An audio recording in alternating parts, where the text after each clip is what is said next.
Bonjour à tous et bienvenue dans ce nouveau format de Paris United. On y croit, on n'y croit pas. Aujourd'hui, on va revenir sur le mercato du PFC, le club historiquement, hein, jumelé avec Paris, avec une idée, savoir si le PFC aujourd'hui constitue une menace pour le PSG. Et donc, on va regarder avec notre ami Théo De Santi ce que nos voisins parisiens ont acheté comme joueurs et comment ils sont préparés pour cette nouvelle saison qui commence. Et pour ça, j'ai avec moi Théo De Santi. Théo, comment ça va? Bah, ça va nickel. Écoute, j'ai préféré faire des podcasts avec toi. On est le 1er août, on n'est pas à la plage, on est studio comme tu peux le voir, donc ça fait En plus, plaisir. tu as ton plus beau maillot, c'est Ouais. magnifique, hein, voilà. Donc, C'est celui que j'avais le jour du titre, hein, le jour de la finale de la Ligue des Champions. Donc maintenant, je le mets tous les tu reviendras vendredis, tous dans les le- week-ends, je change pas. Donc, l'idée aujourd'hui, c'est pas de se rappeler ces souvenirs glorieux, hein, parce qu'on sait qu'on est champion d'Europe à vie, pour toujours. Et l'idée, c'est de revenir sur le mercato du PFC et de se demander finalement ce que le PFC va représenter comme menace et difficulté pour le PSG. Alors, je fais un tour rapide du vestiaire, des gens qu'ils ont recrutés. Ils sont allés chercher un défenseur central à Porto, hein, qui s'appelle Otavio. 17 millions d'euros. C'est un transfert définitif. C'est cher, mais c'est une marque aussi d'engagement. Sur le moyen terme, c'est intéressant de les voir mettre très vite énormément sur un défenseur. Et on sent que c'est un mercato qui n'est pas fait uniquement pour cette saison-là, mais pour la suivante. À côté de ça, sur les 30 millions d'euros qu'ils ont pour l'instant dépensés, ils ont aussi mis 7 millions d'euros sur Moses Simon. Et après, ils sont allés chercher soit des joueurs comme Mathieu Cafaro, on ne sait pas exactement quel est le montant du transfert, soit ils ont prolongé des joueurs d'expérience comme Rémi Rioux, le gardien. Et puis, ils sont allés chercher des joueurs à Reims, en profitant justement de la descente du club de Jambière. Donc, c'est Noah Sangui qui est un arrière-gauche et Thibaut De Smet qui est un attaquant.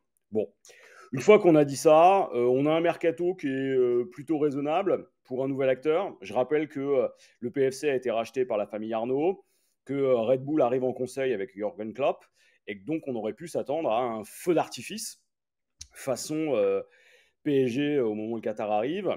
Là, on est plutôt sur un mercato façon Newcastle, période Arabie Saoudite, c'est-à-dire que c'est des petites touches. Qu'est-ce que tu en penses, toi, justement, de ce mercato, Théo? Non, je trouve qu'il est fait de manière très intelligente. En fait, on en parlait tout à l'heure, mais on peut dire qu'ils font un mercato en réalité sur 2 voire 3 temps. Ils n'ont pas commencé en fait dès cet été à réfléchir à un plan et à un système entre guillemets à long terme.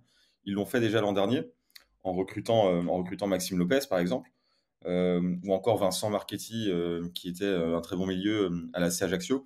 En fait, déjà l'an dernier, ils étaient dans l'objectif, bien entendu, de passer ce fameux cap et de monter en Ligue 1, mais aussi de s'inscrire sur un projet à long terme. Donc en prenant des très bons joueurs, des joueurs phares entre guillemets de Ligue 2, et aussi des joueurs, enfin Maxime Lopez, il a clairement pas été appelé pour jouer en Ligue 2 et chercher la montée. Il a été appelé pour chercher la montée et ensuite s'inscrire en Ligue 1. C'est Mm. parce que c'est quand même un profil assez intéressant. Au-delà de son passage à Marseille, il a été en Serie A, donc grosse expérience.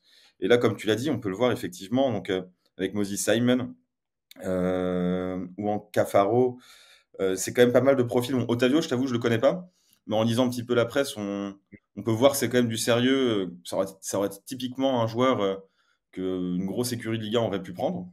Mm. Donc C'est vrai. écoute, là, je pense que c'est un mercato intelligent, crescendo. Il n'est pas fini. Ça va encore continuer à se renforcer un petit peu sur le mois d'août, parce que là, forcément, c'est le jeu des chaises musicales. On attend un petit peu que les gros fassent leur course pour voir qui reste, qui part pas. Donc écoute, à l'image de la direction du PFC, mesurer, et peut-être pas cette année, mais je pense que l'année suivante, ils peuvent commencer à faire mal. Mmh. Sachant que, ils ciblent, hein, selon les rumeurs, Amari Traoré de la Real Sociedad et Mohamed Bayo, hein, du LOSC Mm. pour compléter Ouais. l'effectif. Il faut s'attendre à ce que le groupe soit plus complet.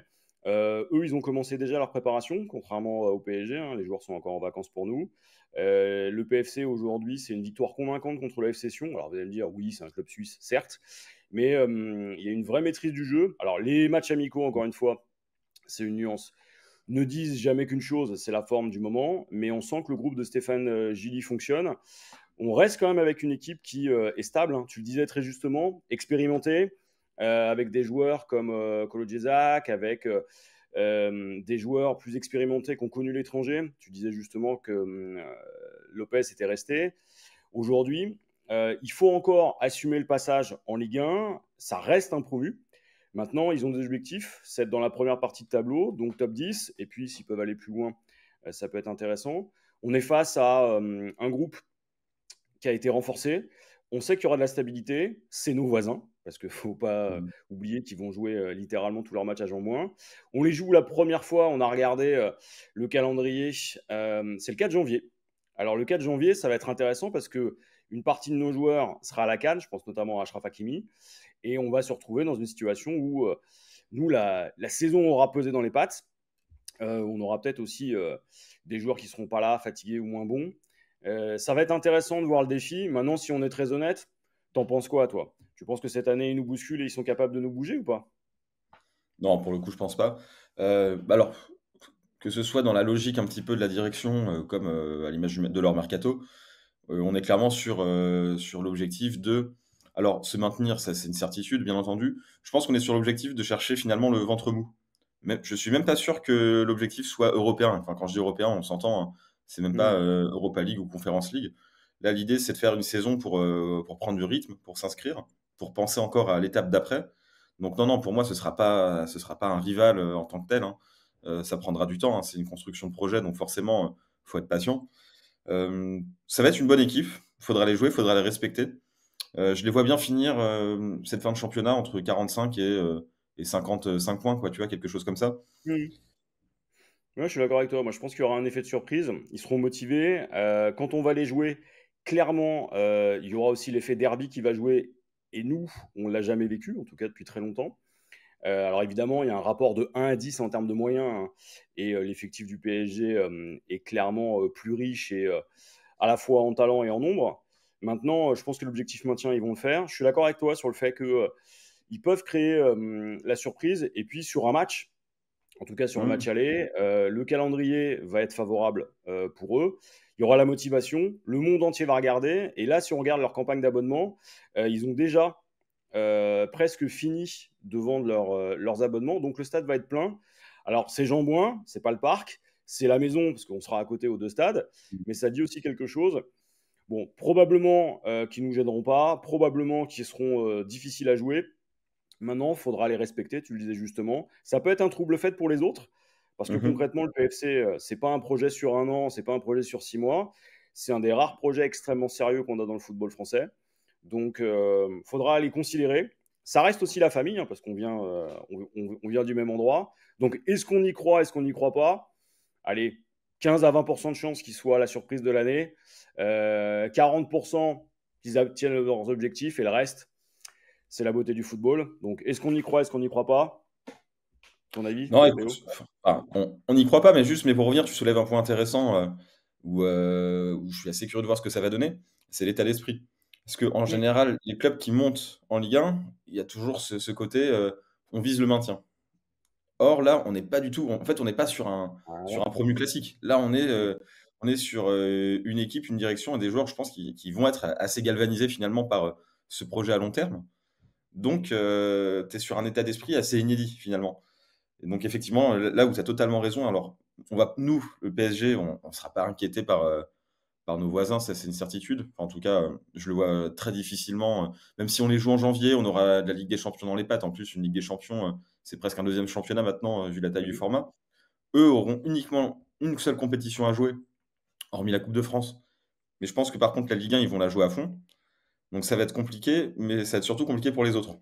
Je pense que tu en as deux, trois qui sont pas forcément contents de voir le PFC débarquer dans notre championnat. À commencer par ceux qui visent le bas des places européennes et qui se disent que dans 2 saisons, Mm. ça peut être un rival extrêmement sérieux. En tout cas, on a hâte de voir ça. Alors, c'est pas tout de suite, mais d'ici là, on aura pu observer l'évolution du voisin parisien. Donc, n'oubliez pas de liker, de vous abonner. Si vous avez, vous, des retours à nous faire sur le mercato du PSC et la rivalité naissante avec le PSG, bah, vous n'hésitez pas à nous mettre ça en commentaire. N'hésitez pas non plus à booster la vidéo. C'est la nouvelle fonctionnalité de YouTube et ça nous aide clairement. Et Mm. si vous avez aimé ce format, signalez-nous. Et puis, dernier petit message pour nos abonnés, il y a un questionnaire à remplir. Pour l'instant, on a 10% des gens qui l'ont fait. Donc, n'hésitez pas à le faire. Le lien est sur les posts de la chaîne YouTube et on le remettra en commentaire sous cette vidéo. Voilà, avec Théo, on vous remercie. On vous dit à très vite, à bientôt pour un incroyable derby. Ciao. Ciao les gars, salut.